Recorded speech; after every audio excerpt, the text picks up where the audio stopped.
살아가면서 어떤 일에 힘들까요? 어떤 일에 관심을 가지고 집착하면서 살아갈까요? 어떻게 하면 오래 살 것인가? 어떻게 하면 물질을 많이 모을까? 어떻게 하면 더 건강해질까? 여기에 많은 집착을 가지고 살아가지 않겠습니까? 뿐만 아니죠. 무엇을 먹을까? 무엇을 입을까? 무엇을 마실까? 하면서 거기에 관심 가지고 살아가지 않겠습니까? 근데 성경은요, 이렇게 살아가는 사람을 어떻게 말씀하냐면요, 자기 목숨을 얻으려는 사람, 이 사람을 가리키는 거예요.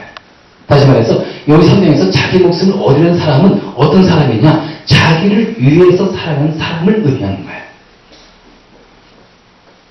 그런데 자기를 위해서 살아가는 사람의 그 결과는 무엇이 바라겠습니다? 자기의 목숨을 얻으려는 사람은, 즉 자기를 위해서 살아가는 사람은 어떻다고요? 목숨을 잃을 것이요. 자, 그 결과가 얼마나 참 비참한지 아시겠죠? 다시 말해 지금 이렇게 우리가 또 쉽게 말할 수 있습니다. 자기 목숨을 얻기 위해서 세상 것을 놓치지 않고 진짜 발품치면서 세상 것을 진짜 쥐어잡고 살아가는 사람들의 이 모습은 어떤 모습이라고요? 자기 목숨을 잃어가는 그 모습이라는 거예요. 그렇다면 우리가 진짜 사는 길이 무엇이냐 이거죠. 진짜 우리가 사는 길, 우리가 정말 사는 길, 나를 위하여 자기 목숨을 잃는 사람은 목숨을 얻을 것이다. 여러분, 우리가 사는 길이 어떤 길입니까? 예수 그리스도를 위해서 자기 목숨을 잃는 거예요. 근데 여기서 자기 목숨을 잃는다. 이거 우리가 여기서 좀, 이렇게 좀, 다른 데서 제가 이제 얘기를 좀 해야 합니다. 성경 주석에 보면은요, 나를 위하여, 예수 그리스도를 위하여 자기 목숨을 잃는 사람은 이렇게 이제, 정의해놨습니다. 어떻게 정의해놨냐면, 예수 그리스도를 위해서 목숨을 버릴 정도로, 내가 예수 그리스도를 위해서 내가 죽겠다는 그런 이 각오로 예수를 따르는 사람. 어떤 건지 아시겠죠? 내 목숨을 버릴지언정 예수를 따라가겠다는 이 각오, 이걸 의미하는 거예요. 이런 사람은 어떤 사람이라고요? 목숨을 얻을 것이다. 참 역설적이에요. 너무 역설적이에요.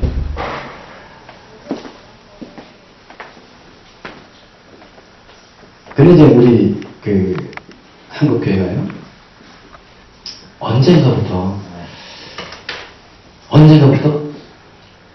예수 그리스도를 믿기만 하면, 예수 그리스도를 따라가면은 만사 형통의 복을 받을 것이다 라고 외치기 시작한 거예요.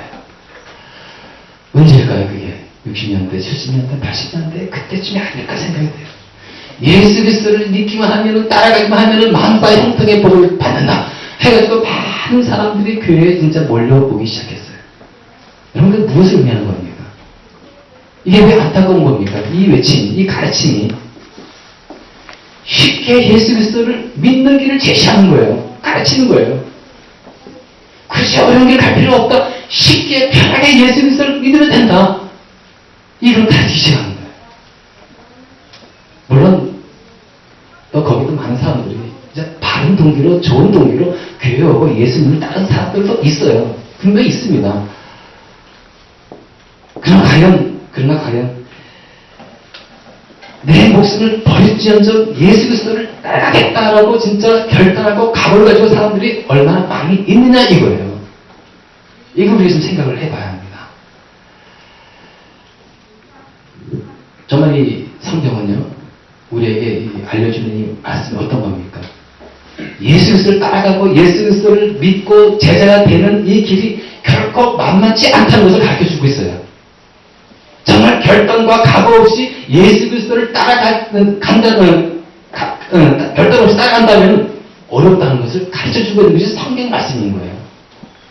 성경은요, 예수 그리스도를 따라갈 때 이런 각오를 가지고 따라가야 한다라고 말씀하고 있는데, 이것이 누가복음 14장 26절 말씀입니다. 다시 읽으실까요? 시작. 누구든지 내게로 오는 사람은 자기 아버지나 어머니나 아내나 자식이나 형제나 자매뿐만 아니라 심지어 자기 목숨까지도 미워하지 않으면 내 제자가 될 수 없다.